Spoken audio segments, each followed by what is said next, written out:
Si je vous dis My Hero Academia, Tokyo Revengers, The Promised Neverland, à votre avis, quel est le point commun entre ces trois animés?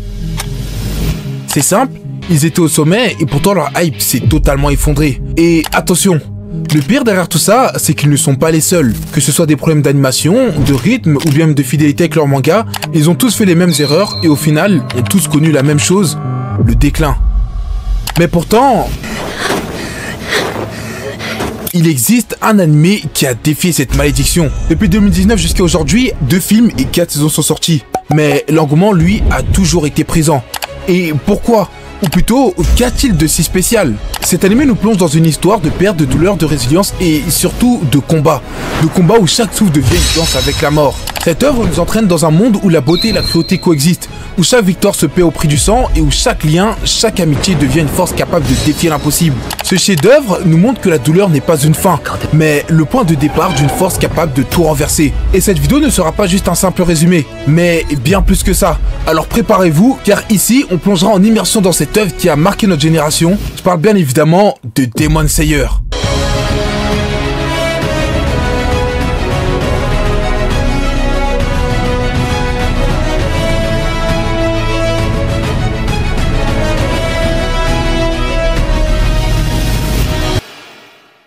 Dans Demon Slayer, on est plongé dans un Japon de l'ère Taisho, un pays où les lanternes en papier illuminent les rues, où les maisons traditionnelles en bois se dressent au bord des chemins et où les kimonos sont encore portés par la plupart des habitants. Mais dans ce Japon paisible en apparence, un danger invisible guette. Des créatures de la nuit, des démons qui rôdent dans l'ombre et s'en prennent aux humains. Face à cette menace, une organisation secrète veille, les pourfondeurs de démons, dont les plus puissants membres sont les légendaires piliers. Chacun maniant un style de combat unique pour protéger l'humanité. Mais tout ça les gars, on verra un peu plus tard. Parce que c'est dans ce monde, entre beauté et terreur, qu'on va suivre l'histoire de Tanjiro. Un jeune garçon au cœur pur qui mène une vie simple avec sa famille dans les montagnes. Et ce, jusqu'à ce que tout bascule. En rentrant chez lui, il va découvrir l'impensable. Sa famille a été massacrée par un démon. Et sa petite sœur Nezuko, seule survivante, a été transformée en l'un d'eux. Dès lors, le destin de Tanjiro a été scellé. Armé de sa volonté de fer et de son sabre, il va s'engager sur un chemin sans retour. Trouver un remède pour que Nezuko retrouve son humanité. Et traquer le démon responsable de cette tragédie. À ce moment-là, les gars, on pensait encore que c'était une histoire banale. Une histoire dans laquelle un frère va tout faire pour sauver sa sœur. Seulement, à ce moment-là, on était encore loin de savoir que Demon Slayer allait être cet événement tant attendu. Alors de vrai les gars, moi j'avoue que je savais, dès que j'ai vu le premier épisode, les gars, j'ai senti que ça allait être une masterclass. Parce que ce voyage, il va l'amener à croiser des alliés puissants, à affronter des créatures de plus en plus terrifiantes et à se retrouver face à l'organisation démoniaque dirigée par Muzan Kibutsuji, le premier et le plus redoutable des démons. Demon Slayer va nous plonger dans un monde de souffrance et de combat, mais où résilience, humanité, liens familiaux et beauté dans l'effort vont révéler ce qui nous rend vraiment humains. Seulement, avant de comprendre tout ça, il est impératif de parler du protagoniste. Avant d'être un pourfendeur et avant même d'être un héros, Tanjiro n'était qu'un simple garçon. Il était l'aîné de sa famille et par conséquent, chaque matin, il vendait du charbon pour subvenir aux besoins des siens. Et la particularité de Tanjiro, c'est que c'est un jeune homme extrêmement bon. Même dans ses gestes simples, sa beauté et son intention pour les autres se faisaient déjà ressentir. Il veillait sur ses frères, aidait ses voisins et était surtout aimé par tous ces derniers. Et quelque chose d'important à savoir pour la suite les gars, c'est que plus tôt, durant son enfance, son père, Tanjiro Kamado, lui a donné bien plus qu'un nom. Il lui a transmis une danse étrange qu'il répétait dans la neige à la lueur des flammes. Son nom, la danse du dieu du feu. Un héritage dont la véritable puissance prendra forme bien plus tard. Malheureusement, la maladie l'a emporté trop tôt et le poids de la famille retomba sur les épaules de notre protagoniste. Dès lors, Tanjiro est devenu un pilier protecteur, prêt à tout pour les siens. Pour preuve, je sais pas si vous le savez les gars, mais sa cicatrice qu'il a sur le front, elle a été faite un jour quand il a protégé son frère d'une bouillarde en protégeant son petit frère d'une bouilloire brûlante. À cause ou grâce à tout ça, il a grandi avec des valeurs fortes, telles que la bienveillance, le sens du devoir, la persévérance, mais aussi et surtout la résilience, qui est la capacité à se relever après un événement tragique. En effet, face aux épreuves, sa sensibilité ne le freine pas. Au contraire, elle nourrit sa détermination. Et c'est exactement cette résilience qui va lui permettre de se relever et d'accomplir tout ce qu'il va faire dans l'unique but de rendre son humanité à sa sœur. D'ailleurs, Nezuko c'est pas qu'un simple moteur de l'histoire, elle est le cœur même de Tanjiro. Mi-humaine, mi-démon, elle est le symbole de son combat. L'espoir qu'il existe encore de l'humanité, même dans les ténèbres. Et malgré sa matière démoniaque, elle reste différente. Elle refuse de se nourrir d'humains, protège Tanjiro au péril de sa vie et incarne la preuve vivante que les démons ne sont pas voués à la cruauté. Mais pour que Nezuko puisse retrouver pleinement son humanité, l'humanité et la protéger jusque-là, notre protagoniste n'aura pas d'autre choix que de devenir pourfendeur de démons. Et c'est à partir de là que l'histoire va s'élargir, parce que Tanjiro ne sera pas seul sur son chemin. Sa première rencontre, ça va être celle de Tomioka Gyu, le mystérieux pourfendeur qui, au lieu de tuer Nezuko, va leur offrir une chance.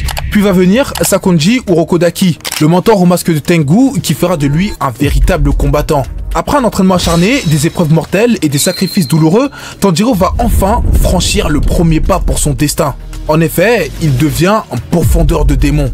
Et l'entraînement de Tanjiro, les gars, c'est bien plus qu'une simple étape dans son parcours. Parce que c'est tout simplement une étape importante de sa vie. Et c'est là que Demon Slayer montre qu'être un héros ne se résume pas à avoir un but ou des bonnes intentions. Tanjiro doit se briser physiquement et mentalement avant de renaître en tant que pourfendeur. Cette phase, elle incarne parfaitement l'un des thèmes centraux de l'œuvre, la persévérance face à la souffrance. Chaque épreuve qu'il traverse, la discipline, la solitude, la peur de mourir, façonne son caractère et renforce son lien avec Nezuko. Et à travers tout ça aussi les gars, vous allez trouver que c'est peut-être bateau, on voit aussi à quel point l'œuvre met en avant l'importance de transmettre et d'accompagner les autres. Urokodaki dans cette histoire, c'est pas qu'un entraîneur, c'est un passeur. Tout comme il l'a fait avec plein d'autres pourfendeurs, en leur apprenant le souffle de l'eau, il lui transmet non seulement des techniques, mais aussi un état d'esprit, une philosophie de combat. Et grâce à cet héritage, Tanjiro n'est plus seulement un garçon en quête de vengeance. Il devient un guerrier guidé par un idéal, prêt à affronter le monde.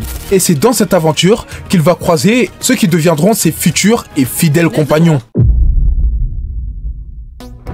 Zenitsu, c'est un personnage agaçant. Il pleure, il crie, toujours dans la peur. Des fois, les gars, personnellement, je me demandais même comment est-ce qu'il a fait pour survivre jusqu'ici. Et pourtant, Zenitsu, c'est un paradoxe vivant. Car dans ses instants de plus grande peur, quand la panique le dépasse totalement, il tombe inconscient et là, il révèle son véritable visage. Celui d'un génie de l'épée, capable d'anéantir un démon en un seul souffle.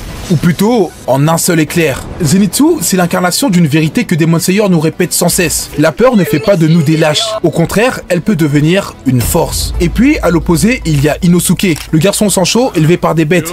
Lui, il ne pleure pas, il ne recule jamais. Inosuke, c'est la rage brute, l'orgueil incarné. Toujours à la recherche du combat, toujours prêt à défier plus fort que lui. Même si ça doit lui coûter la vie. Mais comme vous le savez, lui aussi, il cache un paradoxe. Car derrière son masque de sanglier, derrière son arrogance et ses cris de guerre, se cache un enfant perdu. Un enfant privé d'amour, rejeté par le monde des hommes, qui s'est construit une carapace pour survivre. Et c'est là que Demon Slayer est brillant encore une fois. Parce que ces deux personnages, que tout oppose, la peur contre la rage, la fuite contre l'agressivité, sont en réalité les deux faces d'une même pièce. Leur passé les a façonnés. Zenitsu, rejeté, brisé par son manque de confiance, mais sauvé par un maître qui a cru en lui malgré tout. Inosuke, abandonné, qui a appris la dureté pour masquer une sensibilité qu'il ne savait pas exprimer. À travers Zenitsu et Inosuke, l'œuvre nous dit « Oui, nous avons tous nos faiblesses. Oui, certains tremblent de peur, d'autres se perdent dans la colère. Mais ces faiblesses, si elles sont acceptées, peuvent devenir des forces. » Et c'est pour ça qu'ils sont essentiels à l'histoire. Parce qu'ils nous rappellent que l'héroïsme ne naît pas de la perfection, mais de la capacité à avancer malgré ce qui nous brise. Ensemble, Tanjiro, Zenitsu et Inosuke vont avancer pas à pas. Et sur leur chemin, les démons vont devenir de plus en plus redoutables. D'abord Rui, le démon de la famille araignée. Un démon qui, derrière son apparence monstrueuse, n'avait qu'une seule obsession, retrouver la chaleur d'une famille. Puis viendront Daki et Gyotaro, un duo de lune supérieure, cruel et sanguinaire. Mais liés par quelque chose de plus fort que tout, un amour fraternel indestructible. Et plus tard, des monstres encore plus puissants vont faire leur apparition. Akaza, Duma, Kokushibo, des démons dont la force dépasse l'imagination, capables d'anéantir tout simplement les plus grands pourfendeurs. Et face à eux, notre trio n'a aucune chance. Ou du moins, il n'en avait aucune si Tanjiro, Zenitsu et Inosuke avaient combattu avec des simples lames. Ce qui leur a donné une chance de rivaliser avec l'impossible, ce sont, comme vous le savez, les souffles. Pour comprendre ce que représentent vraiment ces souffles, il faut remonter bien plus loin dans le temps. Avant Tanjiro, avant les pourfendeurs tels qu'on les connaît, il y avait un homme. Un guerrier d'exception, un être qui dépassait les limites humaines. Son nom, Yoroichi Tsugikuni. Les gars, excusez-moi si j'arrive pas à dire les noms, vraiment, j'arrive pas, j'ai du mal avec ça. Un homme dont la simple présence glaçait même le sang de Muzan Kibutsuji, le premier démon. Yoroichi n'avait pas seulement inventé une manière de se battre, il avait créé l'origine de tout. Le souffle du soleil. Le principe, il était simple, mais il était surtout révolutionnaire. En maîtrisant parfaitement sa respiration, il pouvait concentrer son énergie vitale, renforcer son corps et dépasser toutes les limites de l'humain. Chaque mouvement devenait une danse, une extension de son souffle, une arme capable de rivaliser avec les démons immortels. D'ailleurs, durant l'aventure de Tanjiro, on apprendra que ce souffle est le secret derrière la danse que lui apprenait son père étant enfant. Mais ce souffle, il était trop difficile. Alors avec le temps, ceux qui l'avaient reçu le transformèrent. Et c'est ainsi que naquirent les autres souffles. Le feu, l'eau, le vent, la terre et la foudre. Et à partir d'eux, d'innombrables dérivés virent le jour, chacun reflétant l'âme et la personnalité de son porteur. Et à travers tout ça, Demon Slayer nous montre quelque chose de plus profond. Ils sont une métaphore de la vie. L'eau, c'est l'adaptation. La flamme, le sacrifice. La foudre, la peur transformée en puissance. Yoruichi, le premier à maîtriser le souffle du soleil, nous rappelle que la véritable force ne réside pas dans l'invincibilité, mais dans ce qu'on transmet. Et pour Tanjiro, la danse du dieu du feu, héritée de son père, n'est pas qu'un souvenir. C'est un fragment de cet héritage, capable de transformer douleur et amour en puissance. Mais du coup, à partir de tout ce qu'on a pu dire sur ces souffles, une question peut surgir. Si les souffles cachent une puissance inhumaine, alors que dire de ceux qui les maîtrisent à la perfection? Et c'est précisément à partir de là qu'interviennent ceux dont la simple présence fait trembler le monde des démons. Mais juste avant de voir ça les gars, je voulais vous demander de ne surtout pas hésiter à vous abonner. Je compte faire beaucoup plus de contenu comme ça avec des animés qui vont vraiment être incroyables. Donc les gars, si vous kiffez, n'hésitez vraiment pas à monter dans le bateau pour avoir plus de vidéos de ce genre. Et en plus de ça les gars, on est bientôt aux 10 000 abonnés. S'il vous plaît les gars, abonnez-vous. Merci. Dans l'ombre des villages, au cœur des batailles sanglantes, il existe une élite. Ceux qui sont considérés comme étant les plus puissants des pourfendeurs. Ceux dont le souffle seul peut faire trembler un démon supérieur. On les appelle les piliers. Ils sont considérés comme étant l'ultime rempart de l'humanité. Car ce sont des guerriers qui ont transcendé la douleur, brisé leurs limites pour devenir des légendes vivantes. Leurs styles de combat sont aussi variés que les flammes, l'eau ou le vent. Et chacun d'eux porte une puissance capable de faire vaciller les créatures les plus monstrueuses. Mais réduire les piliers à leur force serait une erreur. Car derrière leurs lames se cachent des êtres humains, fragiles, blessés et marqués par des passés douloureux. Prenons Rengoku par exemple, le pilier de la flamme, un sourire lumineux, une énergie qui inspire. Mais derrière ce feu, il y a une vérité, un père brisé par l'alcool et une famille abandonnée. Mais au lieu de sombrer à son tour, il a décidé de transformer cette douleur en force. Et ainsi, il a fait son choix. Celui de porter seul la flamme, d'incarner la force qu'il n'a jamais reçue. Il est devenu ce qu'il aurait voulu voir de son père, c'est-à-dire un guide et un protecteur. Pour son cas, sa chaleur n'est pas un don, c'est un acte de volonté. Tomioka, lui, c'est l'opposé. Un silence constant, une froideur qui tient à l'écart des autres, mais tout ça, c'est pas de l'orgueil, c'est de la culpabilité. Dans son passé, il a survécu là où d'autres sont tombés. Et depuis, il vit avec ce poids. Sa solitude n'est pas un choix, c'est une punition qu'il s'inflige à lui-même. Mais malgré ça, il reste debout. Et dans son silence, il protège ceux qui ne peuvent pas se défendre. Et ce qui est fascinant avec les piliers, les gars, c'est que tout comme Tomioka et Rengoku, ils ont tous un passé lourd. Et c'est ça que Koyaru Gotoge, je sais pas si j'ai bien dit, veut nous montrer à travers eux. Les piliers ne sont pas des héros nés invincibles. Ce sont des êtres brisés, des survivants qui ont transformé leur douleur en force. Rengoku incarne la volonté.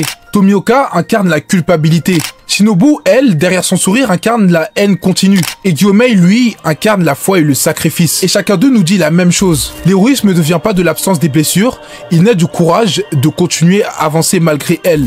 En gros, tout comme Inosuke, Zenitsu, et oui, Tanjiro aussi. Mais si les piliers existent, ce n'est pas par hasard. S'ils ont forgé leur force de la douleur, c'est pour affronter un mal plus ancien, plus sombre. Celui qui rôde dans l'ombre de Demon Slayer, les démons.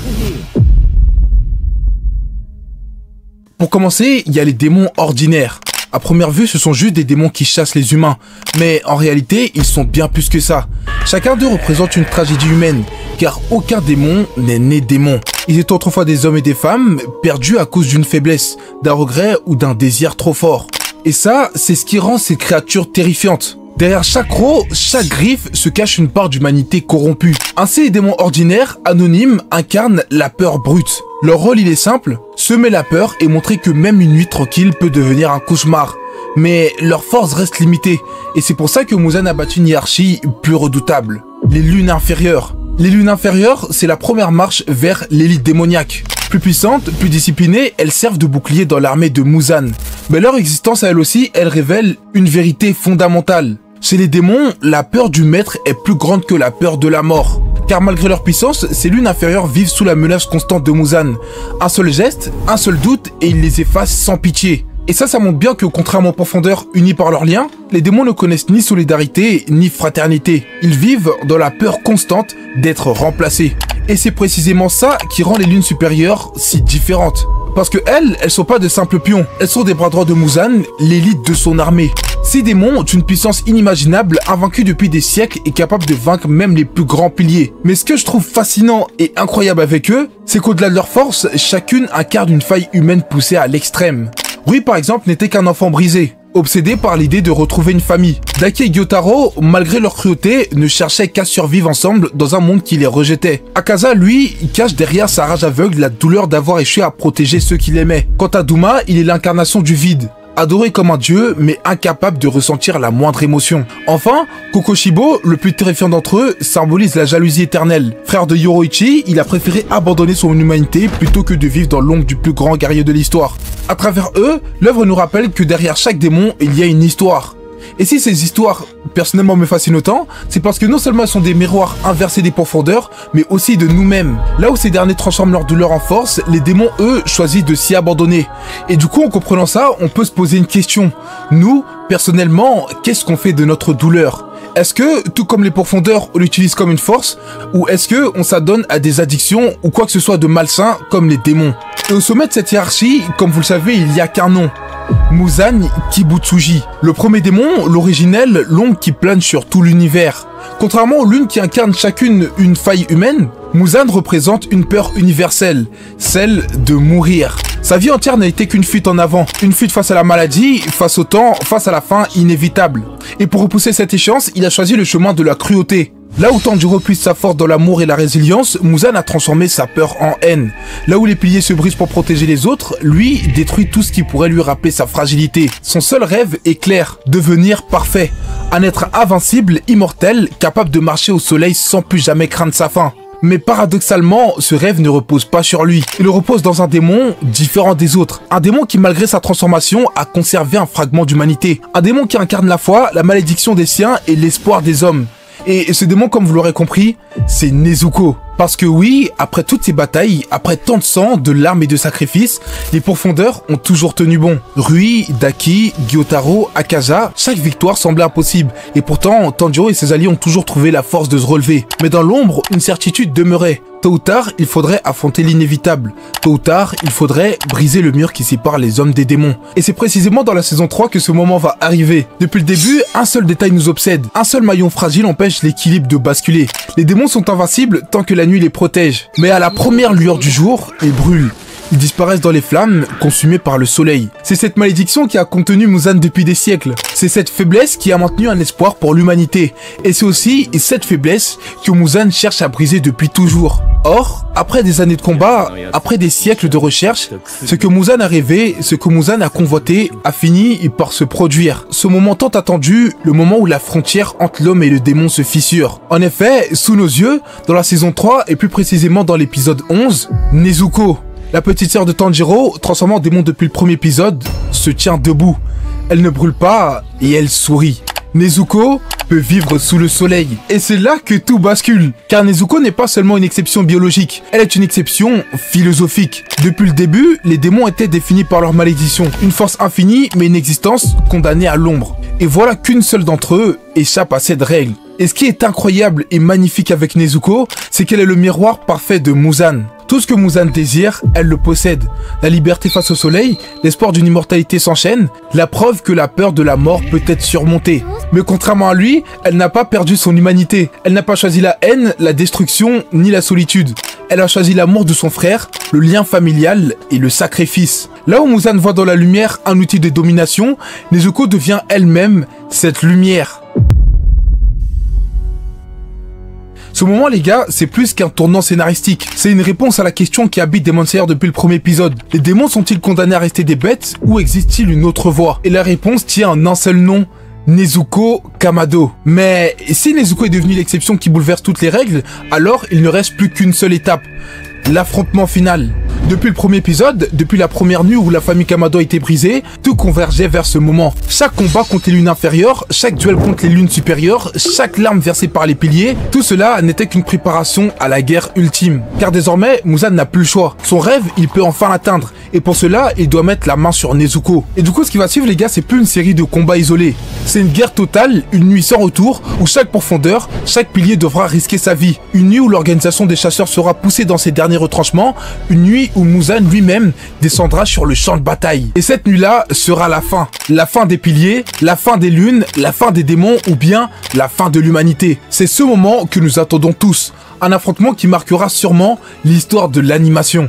Et bientôt ce combat prendra vie, non plus à travers des épisodes, mais comme vous le savez, à travers une série de films qui sortiront tous au cinéma. Et la question qu'on se pose tous, enfin pour être honnête on s'est tous fait plus ou moins spoiler par le manga, qui survivra à cette nuit? On aura la réponse sur ces prochains mois. Mais juste avant de terminer la vidéo, on va parler d'un personnage très important. Parce qu'en effet, si les profondeurs tiennent encore debout aujourd'hui, c'est pas seulement grâce aux piliers, c'est aussi grâce à la volonté d'un homme, Kagaya Ubuyashiki, le chef de l'organisation. Fragile et condamné par la malédiction de son sang, il savait depuis toujours qu'il ne verrait pas la fin de ce combat. Et pourtant, jamais il n'a cessé de sourire, jamais il n'a cessé de porter l'espoir de l'humanité. Car son rêve, c'était pas de vaincre Muzan de ses propres mains, mais de préparer ceux qui viendraient après lui. Même dans la mort, son héritage reste. Sa confiance, ses paroles, son sacrifice, tout cela continue de guider les profondeurs vers la dernière bataille. Et au bout du chemin, après tout ce qu'on a pu voir, Demon Slayer nous laisse bien plus qu'une simple histoire de sabre et de démons. Comme on le sait, c'est une œuvre qui a été énormément controversée, parce que, pour beaucoup, elle ne raconte pas d'histoire. Mais si je devais donner mon avis, c'est une œuvre qui, derrière ses combats spectaculaires, parle avant tout de nous. Parce qu'au fond, chaque personnage nous rappelle une vérité. Les démons et les profondeurs ne sont pas deux mondes totalement opposés. Ils sont le reflet d'un même destin brisé. Comme on l'a dit plusieurs fois dans cette vidéo, Tanjiro, Nezuko, Zenitsu, Inosuke, comme Rengoku, Shinobu ou Gyomei, tous avancent avec leurs blessures, leurs cicatrices, mais aussi leurs convictions. Et c'est ça la véritable leçon des Demon Slayer. La force ne réside pas dans l'absence de souffrance, mais dans la manière dont on la porte. Muzan, lui, cherchait l'immortalité pour fuir la peur de mourir.